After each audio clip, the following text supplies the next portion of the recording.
South India shopping mall, the wedding మంత్ర, సరికొత్త wedding collection, south India shopping mall.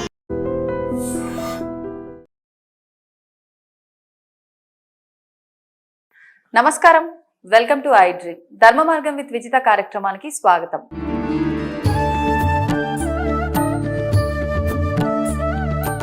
నమస్కారం గురుగారు. ఓం శ్రీ మహాగణాధిపతయే నమః. గురుగారు, అన్నం పరబ్రహ్మ స్వరూపం అంటారు. అన్నం తినే విధానం కూడా అంతే ముఖ్యంగా మనం దృష్టిలో పెట్టుకోవాల్సిన విషయం. ఒకప్పటి కాలంలో అయితే పెద్దవాళ్ళు, పిల్లలు అందరూ మంచిగా కింద కూర్చొని అందరూ ఒకేసారి వడ్డించుకొని తినటం అలవాటు. ఈ నించొని తినే విధానాలు ఇవన్నీ ఏవీ లేవు. తినే పాత్రల దగ్గర నుంచి ప్రతి ఒక్కటి కూడా చాలా పద్ధతిగా ఉండేది. కానీ ఇప్పుడు సిస్టమ్ అలా లేదు. అసలు నిజంగా ఏది కరెక్టు? శాస్త్రం ఏం చెప్తుంది ప్రత్యేకించి ఈ భోజనం చేసే విధానం గురించి? నేను ఇప్పుడు మీరు అడిగినది దానికి నేను ఏదైతే చెబుతున్నానో అది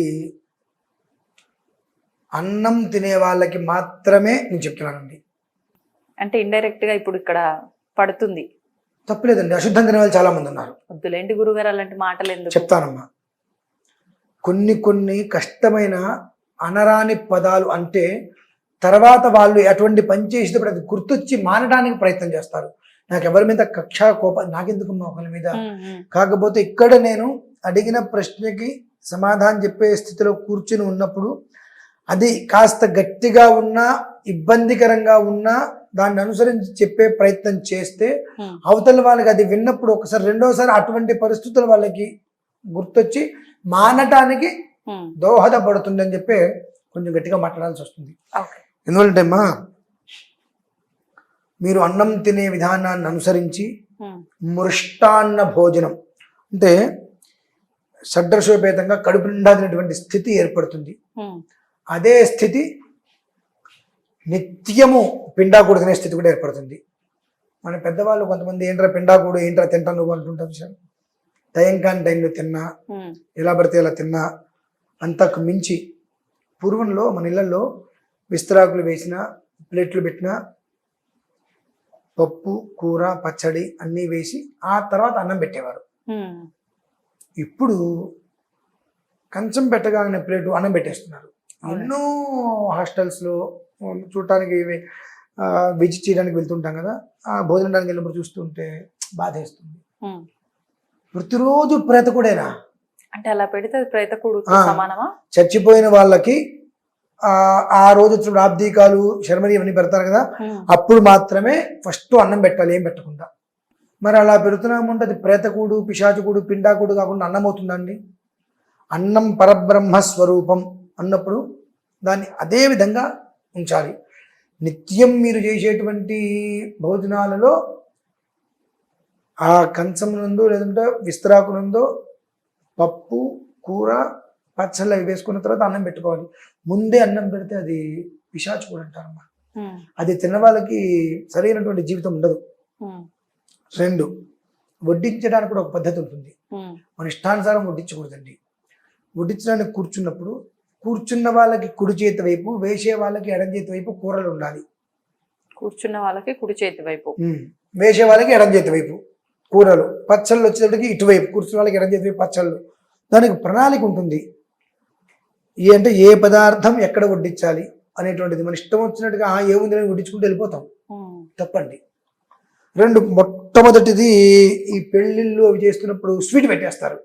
అది కూడా పెట్టకూడదు, ఆయుక్షీణం అవుతుంది. కానీ తీపి మన లైఫ్ లో తీపిని అంటే సంతోషాన్ని ఇస్తుంది అని శుభసూచకంగా పెడతారు కదా. మనం ఊహించుకోవడానికి వెయ్యి ఊహించుకోవచ్చు. వాస్తవం మాట్లాడుతున్నాం. ఓకే, వాస్తవం మొట్టమొదటి పరమాన్నం కూడా పెట్టకూడదు. మొట్టమొదటి పరమాన్నం కూడా మనం స్వీట్ కూడా పెట్టకూడదు, తర్వాతే పెట్టాలి. ఈ ప్రణాళికను మనం మర్చిపోయాం. అన్నీ మొదట్లోనే మనం పెట్టుకుంటూ వెళ్ళిపోతున్నాం. ఇది ఒకటైతే, అంతకు మించి ఈ ఇంట్లో చక్కగా షడ్రసోపేతంగా భోజనం పెట్టినా ఈ మధ్యకాలంలో దాన్ని కూడా ప్రేత భోజనం చేస్తున్నారు. అంటే ఎలా అంటే మన ఇంటికి ఎవరైనా గెస్ట్ని పిలిచాం, ఇలా కూర్చున్నప్పుడు ఇంటి యజమాని ఇక్కడ కూర్చుంటాడు, ఆ పక్కన వచ్చిన గెస్టులు ఇలా మనం కూర్చోబెడితే ఈ పప్పు కూర తీసుకొస్తే ముందు గెస్ట్ విస్తట్లో మనం వేస్తున్నాం. అవును, వేసి భర్తకి పెడతాం, చాలా పాపం అది. అంటే ముందు యజమానికి వడ్డించాలా? ఫస్ట్ ఇంటి యజమానికే వడ్డించాలి, తర్వాతే ఎంత పెద్ద గెస్ట్ అయినా సరే. కానీ అతిథిని అవమానించినట్టుగా అవదా? అతిథి అభ్యాగతం. అంటే అభ్యాగతం, అతిథులు వస్తూ ఉంటారు వెళ్తుంటారు, ఎప్పుడూ కూడా వాళ్ళకి ఎప్పుడు అవమానాలు జరగవు. వాళ్ళకి ఎప్పుడు అవమానము అంటే భర్తకి పెట్టకుండా వాళ్ళ ఇంటికి జ్యేష్ఠత్వం పెద్దవాళ్ళని చేయకూడదు. భోజనం వడ్డించినంత మాత్రాన ఇంటికి పెద్ద వాళ్ళని చేసినట్టు అవుతుందా గురుగారు? చాలా అండి. నేను అదేంటో మనకు విషయాలు తెలియవు, వాళ్ళకి పెట్టకపోతే ఫీల్ అవుతారేమో అనుకుంటాం. నువ్వు ఎప్పుడైతే కనుక జ్యేష్ఠాధికారం చేశావో ఆ ఇంటికి నీకు యజమాని ఎవరు? ఆ ఇంటికి యజమాని ఎవరు? ఒక వ్యక్తి ఉన్నారు, ఆ ఇంటిని కాపాడేటువంటి వ్యక్తి, ఆ ఇంటిని బాధ్యతలు తీసుకొచ్చుకుంటాడు, అన్నీ మోసుకుంటున్నాడు. ఎంతమంది ఉన్నా ఆ మనిషి పెట్టిన తర్వాతే పెట్టుకెళ్ళాలి. అంతేకాని ముందు నేను వచ్చిన గెస్ట్కి పెట్టిన తర్వాత నీ భర్తకి పెడతానో ఇంకోటి అంటే చాలా ప్రమాదం అమ్మాది. జ్యేష్ఠాధికారం అంటే ఆ మనిషి చనిపోయినట్టే లెక్క. ఇంకా ఇవి తెలుసుకోవాలి. కేవలం అన్నం పెట్టే విధానం, అన్నం తినే విధానాన్ని అనుసరించి వారి జీవితం ఏ స్థాయిలో ఉంటుందనేటువంటిది నిర్ణయింపబడుతుంది. రెండు, కొంతమంది అన్నం తినేటప్పుడు మనం ఏం పాడు బుద్ధి పుడుతుందో ఇలా 5 వేలతో కలుపుతారనమాట, అరిచేతికి తగలకుండా. అరిచేతికి తగలకుండా ఇలా అనమాట. ఏంటో అరిచేతికి తగిలితే పాపమనో ఏమిటో తెలియదు మరి. అసలు ఇలా నాకు వాళ్ళని చూడంగానే అనిపిస్తుంది, నీ బ్రతుకంతా అలానే ఉంటుంది కదరా బాబు. ఎప్పుడు అన్నీ ఉన్నా సరే కడుపు నిండా ఏ టయానికి నీకు తిండి దక్కదని అనిపిస్తుంది చూడంగానే. ఆ భోజనం చక్కగా 5 వేలతోటి చక్కగా కలుపుకొని తినాలమ్మా. అంటే అరిచేయికి అరిచేతికి తగలకుండా భోజనం ఎట్లా అవుతుంది? అసలు అమృతం మొత్తం అరిచేతిలోనే ఉంటుంది. మీరు ఇంటికైనా భోజనానికి వెళ్ళడం ఎలా పిలుస్తారు? అంటే ఇంటికి భోజనానికి రావాలి ఎలా చెప్తారు? కాల్ చేసి చెప్తాము. ఎదురుకుండా ఉంటే భోజనానికి రండి అని చెప్తాం, చేయి చూపిస్తాంగా. అవును. లేదంటే భోజనం చేశావా అని అడుగుతాంగా. భోజనం చేశామని అడగంగా. మనం ఏంటంటే 5 వేళ్ళు నోట్లోకి వెళ్ళాలి అంటే 5 వేలు అనుకుంటాం. హస్తం లేనిది 5 వేలు దేనికి పనికిరాదు. హస్తం లేనిది దేనికి పనికిరావు. హస్తం అనేటువంటిది దీని మీద మొత్తం, ఈ గ్రహగమనం మొత్తం దీని మీదే ఉంటుంది. గ్రహగమనం మొత్తం దీని మీదే ఉంటుంది. పితృదేవతలకు అన్ని ఇక్కడే ఉంటారు. మొత్తం కలిపి మనం భుజించేటువంటిదే భోజనం. భుక్తము భోక్తము అంటారు. ఈ వేళ మీద తినేటువంటిది కాదమ్మా. ఇవి కొన్ని మనం తెలుసుకోవాలి. తెలుసుకోకుండా ఏదో ఒకటి చేసేస్తామంటే దాని ప్రభావం కూడా మనకంతే లభ్యమవుతుంది. పప్పు అనేటువంటిది మొదట్లో వేయాలి. చనిపోయినప్పుడు ఇంట్లో కార్యక్రమాలు చేసినప్పుడు పప్పు చివరికి వేస్తారు. ఇక్కడ పప్పు మొదట్లో వేయాలి, కానీ ఇక్కడ కూడా మనం పప్పు చివరికి వేస్తూ ఉంటాం. ఏం కర్మమ్మా. అన్నం చివరి పెట్టాలి మనం మామూలుగా ఇళ్లలో, కానీ మనం అన్నం మొదట్లో పెట్టేస్తాం. ఇవి చిన్నవి తెలుసుకోకపోతే ఎంత సంపాదించినా ఆ మనిషి సమయానుకూలంగా కడుపులోకి భోజనం చెయ్యలేడు. మృష్టాన్నం అనేటువంటిది అతనికి లభ్యం కాదు. ఎప్పుడు కూడా ఆకలేస్తూనే ఉంటుంది, పదార్థాలు ఎదురుకుండా ఉంటే దాన్ని తినలేదు, అటువంటి గతి పడుతుందమ్మా. ఇందులో ఇంకొక చివరి విషయం, ఫింగర్ బౌల్ అంటే ఏంటండి? చేయగడుక్కోవడానికి. తిండి తినంగానే పృష్ఠానికి బద్ధకం ఎక్కువయ్యి లేచి అక్కడికి వెళ్ళి చేయగడుక్కోవడానికి బద్ధకం ఎక్కువయ్యి అక్కడే గిన్నెలో చేయగడుక్కోవడం.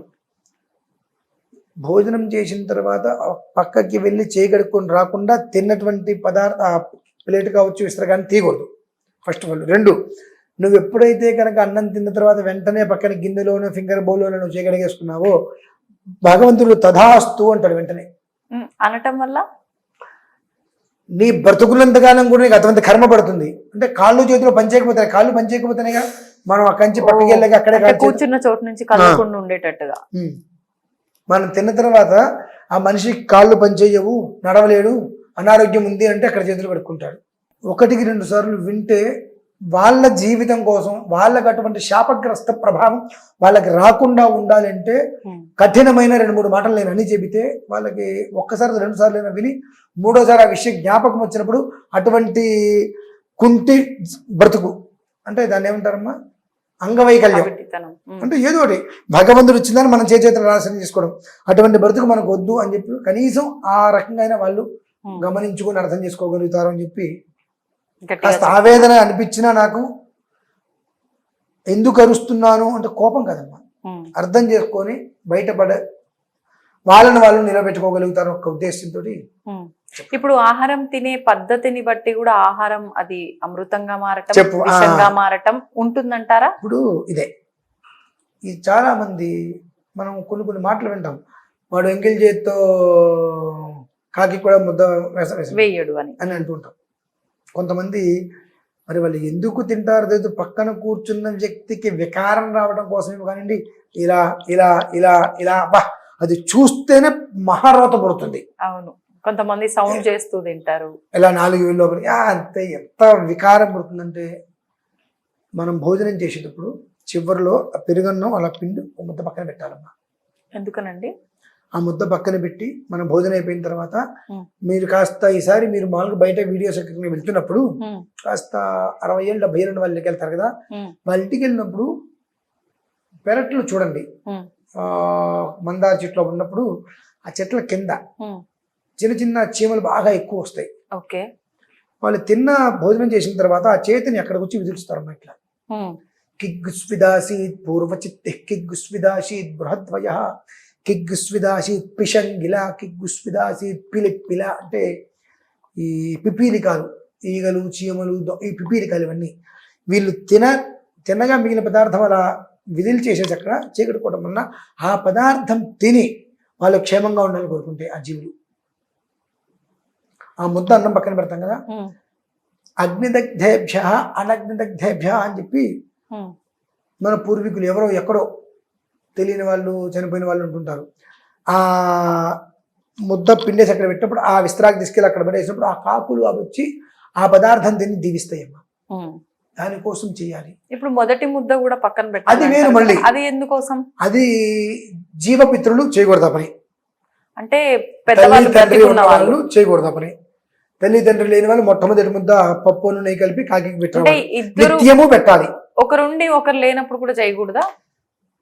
తండ్రి ఉన్నాడు తల్లి లేదంటే పనికిరాదు, తల్లి ఉండి తండ్రి లేకపోతే పెట్టి చేయొచ్చు. తీరాల్సిందే. అంటే ఆడవారైనా మగవారైనా పెట్టాల్సిందే. ఆడవాళ్ళకి అవసరం లేదు, మగవాళ్ళే పెట్టి కాకపోతే ఏం చేస్తుంటే ఆడవాళ్ళకి ఇచ్చి పైన పెట్టమంటారు. ఓకే. ఇవి కొన్ని ప్రణాళికలు ఉంటాయి ప్రధానికి, వాటిని మనం చెయ్యం కదమ్మా.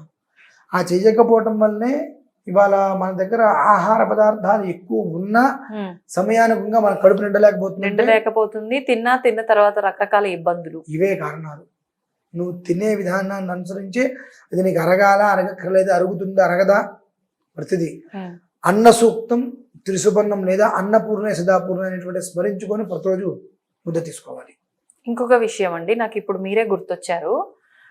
ఇంతకు ముందర ఒకసారి ఆహారం అనే కాదు మంచినీళ్ళు కూడా మీకు వాటర్ ఇస్తే నించున్నోళ్ళు నించున్నట్టుగా తాగకుండా కొంచెం బెండ్ అయ్యి తాగడం నేను చూసిన.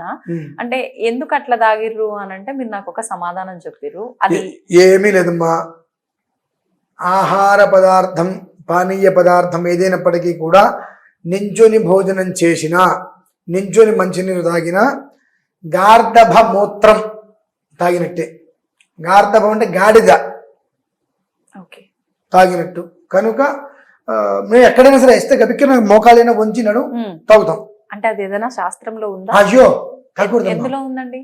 మీరు ధర్మసింధు నిర్ణయ సింధు అందులో చూడండి, ప్రతి ఒక్కటి మనం సగం మంచినీళ్ళు తాగి పక్కన పెట్టి తర్వాత తాగడానికి కూడా పనికిరావు. అవునా? ప్రతిదీ శాస్త్ర ప్రమాణాలు. ఇవాళ తప్పేశాం మనం. ఇవాళ అంతగా మనం శాస్త్ర ప్రమాణాన్ని పాటించట్ల, కొంచెమైనా పాటించకపోతే జీవితాలు రేపు ఉదయం. దానికి కనీసం ఆహార నియమాలైనా శుభ్రతగా పాటించండి అని చెబుతుంటారు. ఇంకా మరి కొంతమందికి మనం చెప్పక్కర్లేదు, పెళ్లిళ్ళు చూస్తూ ఉంటాము బఫే అని చెప్పి వడ్డించేవాడు మహాపవిత్రం, మడిగట్టుకొని ఉంటాడు, కింద షూ వేసుకొని ఉంటాడు చక్కగా. తినేవాళ్ళు అంతకన్నా శుభ్రమైన వాళ్ళు అదే షూ వేసుకొని అదే చెప్పులు వేసుకొని వచ్చి ముష్టెత్తుకుంటూ. ఈ మాట లేదమ్మా. వివాహమునంటే పచ్చటి పందిరి కింద దంపతులు వివాహం చేసుకుని వచ్చిన వాళ్ళందరూ కడుపు నిండా భోజనం చేసి ఆ దంపతులను ఆశీర్వదించాలి. కడుపు నిండా భోజనం చేయటం అంటే ఏంటి? చక్కగా విస్తరాకులో కూర్చొని, కింద కూర్చోలేకపోవచ్చు, టేబుల్ మీద కూర్చొని వడ్డించేటువంటి వారు చక్కగా ప్రణాళికగా వడ్డించుకుంటూ ఉంటే అది తిని లేవటం. ఈ ఇది పట్టుకుంటూ వెళ్ళిపోతే ఎంతవరకు అది సమంజసం చెప్పండి అమ్మా. అంటే పరిస్థితులకు తగ్గట్టుగా పరిస్థితులమ్మా? మారటం తప్పంటారా? ఏది పరిస్థితులు? ఇంతకు ముందున్న పరిస్థితులు ఇప్పుడు లేవు కదా గురుగారు, అంటే- ఏ విషయంలో తీసుకున్నా కూడా. ఎవరు మారింది ఎవరండి? ఒక అసహ్యకరమైన మాట కూడా మాట్లాడతా, తప్పదు. అంటే పళ్ళు రాలగొట్టట్టు ఉంటేనే కొన్ని కొన్ని అర్థమవుతాయి. కాలం మారింది, కాలం మారింది, కాబట్టి ఇలా చేస్తున్నామన్నారు కదా. వివాహం అయిన తర్వాత దంపతులు ఇద్దరిని గదిలోకి పంపిస్తారు, ఆరు బయట అందరం మధ్యలో చేయమని చెప్పరుగా. కాలం మారింది కదా అని చెప్పి చేస్తారా? నేను అనకూడదు ఆ మాట. ఇలానే ఉంటాయమ్మా, అంత దరిద్రంగానే ఉంటుంది, అంత దాన్ని అనుసరించిన దరిద్రంగానే ఉంటుంది. ఏది గుప్తంగా జరగాలో అది గుప్తంగానే ఉండాలి, ఏది బహిర్గతంగా ఉండాలో అది బహిర్గతంగా ఉండాలి. అది ఇటు మారినా ప్రమాదమేగా. కాబట్టి అది గమనించుకోవాలి. మన అవసరానికి తగ్గట్టుగా మనం మార్చుకుంటున్నాం, కాలం మారలేదండి.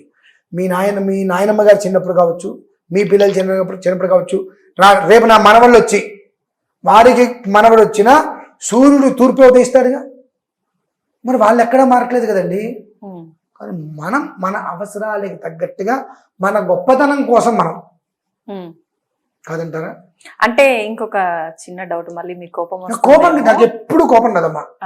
కోపం ఎప్పుడు, కాకపోతే అవతల వ్యక్తికి గరిటె కాల్చి వాత పెట్టినట్టు చెబితే తప్ప అర్థం కాదు అనుకుంటే అలా చెప్తా, లేదనుకోండి నార్మల్గా చెప్పేస్తా. అంటే కొంతమంది చెప్తూ ఉంటారు కదా, ఇప్పుడు ఇవన్నీ కూడా మనం చేస్తున్నాయి అధర్మమైన పనులు, పాపం పనులు, ఒక రకంగా ఇవి చేసేవన్నీ కూడా, ఇదంతా కూడా కలియుగం కాబట్టి కలి ప్రభావం వల్లే ఇలాంటివి జరుగుతాయి, మన చేతుల్లో ఏం లేదు అని చెప్తారు కదా. అదంతా చాలా మంచి మాట అమ్మా ఇది. కలి ప్రభావం కదా. మంటల్లో కూర్చుంటాడా? మంటల్లో కూర్చుంటాడా? ఐస్ గడ్డ మీద కూర్చుంటాడా? కలి ప్రభావంలో అవి కూడా ఒకటే కదా. అంటే మనకు నచ్చినవి మాత్రమే కలి ప్రభావమా? ఇక్కడ మనకు నచ్చినవి మాత్రమే మనం చేస్తున్నాం, దాన్ని ప్రశ్నిస్తే కలి ప్రభావం అంటున్నాం. మనకు నచ్చనివి కూడా చేసి కలి ప్రభావం అంటారా?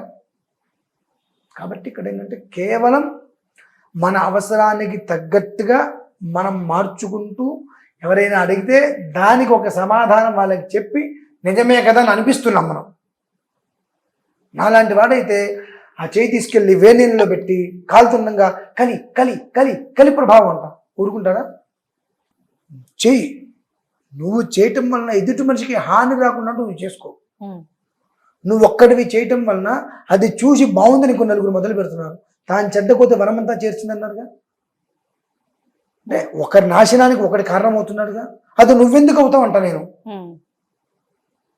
ఇంకోటి ఎవడైతే అవుతాడు, నువ్వెందుకు అవ్వాలి? ఎవడికి వాడాలా, నేను ఎందుకు అవ్వాలనుకుంటే ఇలా ఉంటుందండి పరిస్థితి. నేను చెప్పేటువంటి దాంట్లో కాస్త కాఠిన్యమైన పదాలు, అనరాని మాటలు ఎందుకు మధ్య మధ్యలో మాట్లాడతానంటే నాకేదో కోపం, ద్వేషం అనుకుంటారు. 8 రకాల శాస్త్రాలు చదివి, సో నేను ఇంట్లో కూర్చుంటున్న దగ్గరకు వచ్చిన ఎవరికి చెప్పకపోయినా నష్టం లేదు.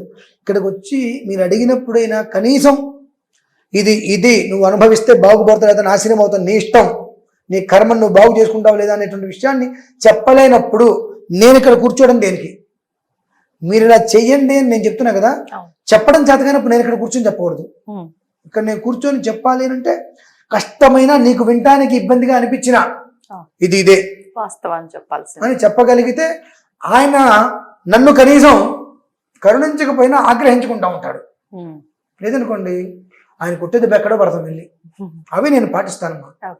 అందుకనే ఆయనకి కాస్త ముక్కు మీద కోపం, ముక్కు మీద మంచిది, శుభం కాస్త ఏం కాదండి, బాగానే. ఆఫ్ కెమెరాలో చూస్తే అర్థమవుతుంది ఇలా ఉంటాను, అంతే. ధన్యవాదాలండి. తవ్వుతూనే శివలింగం. సరే దాన్ని అట్లా కప్పేసేయండి, చూపించదండి. Krishna is there. మూర్తి పూజ కాదు, సాక్షాత్ బ్రజేంద్ర నందన భగవాన్ ఉన్నారు మూర్తిలో. ఏమీ ఆశించకుండా ఆరాధించే వాళ్ళు కూడా ఉన్నారా ప్రభుజీ? నిజమైన భక్తి అంటే మనకు తెలియదు కాబట్టి